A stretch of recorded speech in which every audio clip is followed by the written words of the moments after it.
Salut les amis, c'est PKLN, j'espère que vous avez la forme. Aujourd'hui, on se refait une petite analyse du Bitcoin. On a eu encore un joli pump là, on va voir un petit peu ce qu'il en est, on va faire le point et puis voir un petit peu à quoi s'attendre pour la suite. Et avant ça, bien sûr, si t'es pas encore abonné, je t'invite à le faire, un petit com, un petit like, ça soutient mon taf, ça fait super plaisir. Et n'oublie pas d'activer la petite cloche pour ne pas rater les prochaines vidéos. Allez, suis-moi, c'est parti.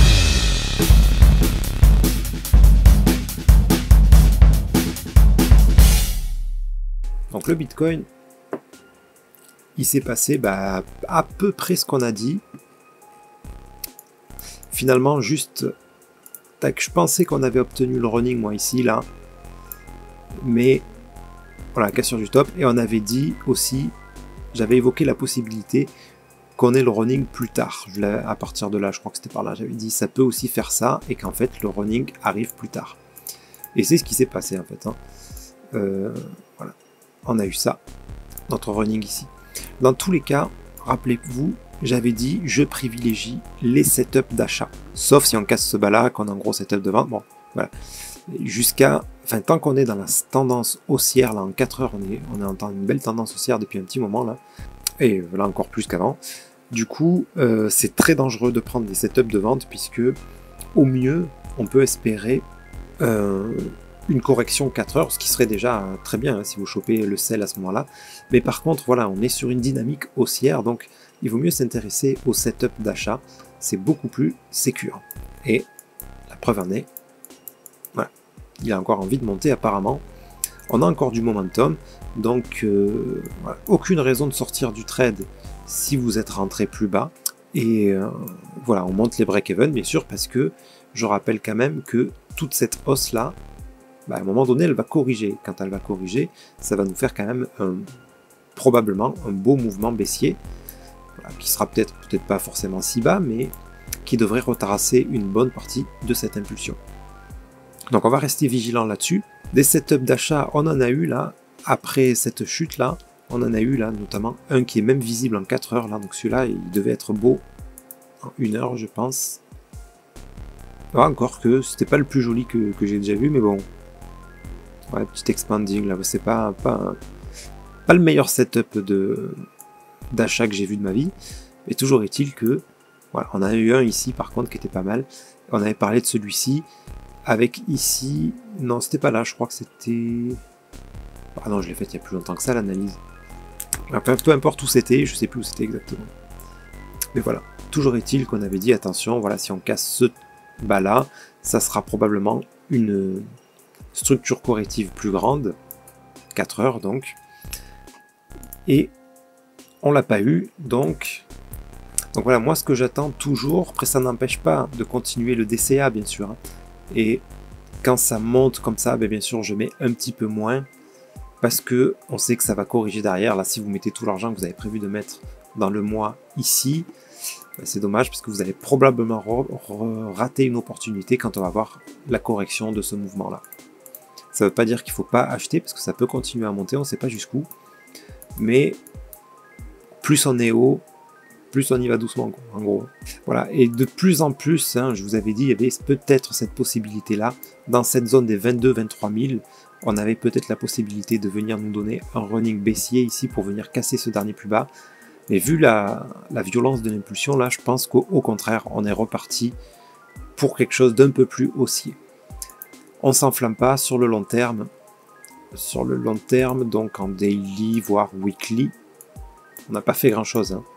Vous voyez, sur du weekly, là, les mouvements qu'on fait là, ça représente pas grand chose comparé à la taille de la structure.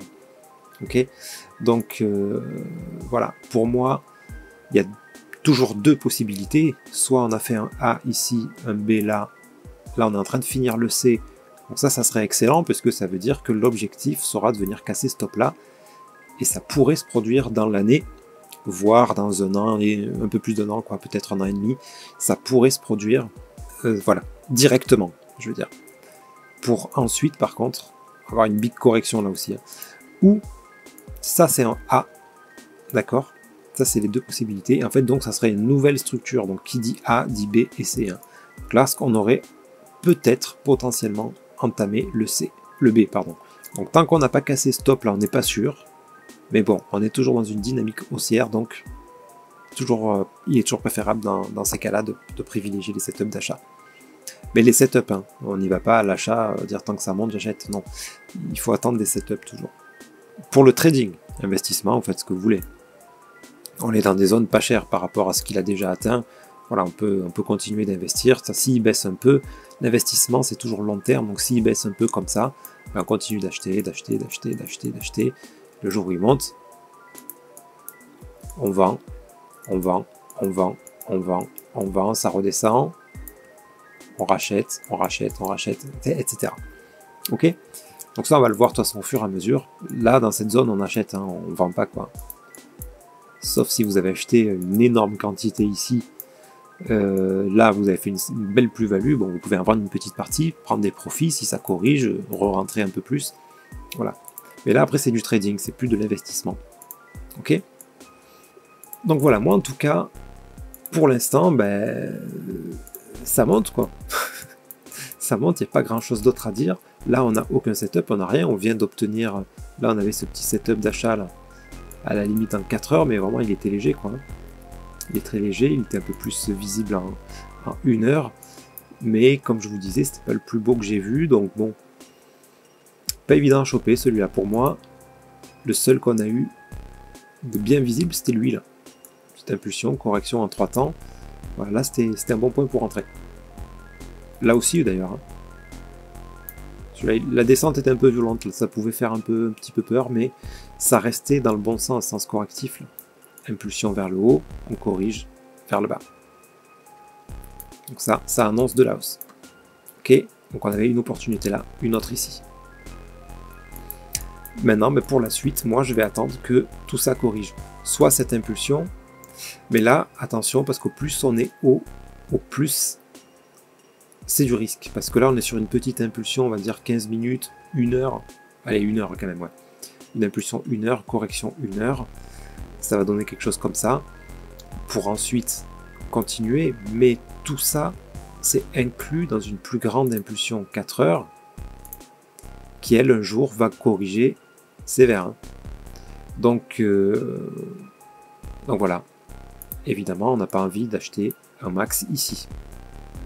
Et se retrouver là avec plus de liquidité, se dire mince, dommage, si j'avais su, j'aurais attendu un petit peu. Vous voyez, donc il faut toujours penser à ça. En tout cas, voilà, pour la suite, il va falloir attendre des corrections, la fameuse correction du mouvement 4 heures qu'on n'a toujours pas obtenue. Ça, c'est pas une correction 4 heures, hein, bien sûr. C'est une petite correction. Okay, et même les corrections 1 heure, des fois, elles durent plus longtemps que ça. Donc voilà, on n'y est pas encore sur notre correction 4 heures. Donc on va attendre un mouvement baissier un peu plus important, probablement dans les semaines qui arrivent, quoi. Peut-être même dans les jours qui arrivent, ça finira par arriver. Je vous montre un exemple tout bête, hein, c'était là. Vous voyez, toutes ces corrections en interne, ça, hop, ça monte, le mouvement s'épuise. Voilà, je vais attendre quelque chose comme ça. Ensuite, grosse correction. Voilà, là, ça sera intéressant de re-rentrer. Donc voilà, là pour l'instant on est à peine dans ce genre de zone là. Donc si on a des setups d'achat, vous voyez, ça peut continuer à monter, à nous faire des belles performances. Ça peut. Donc on va surveiller ça de près les amis. Sur ce, j'espère que cette vidéo vous sera utile. N'hésitez pas à poser les questions en commentaire. Et puis je vous souhaite une excellente nuit et je vous dis à très bientôt. C'était PKLN. Merci.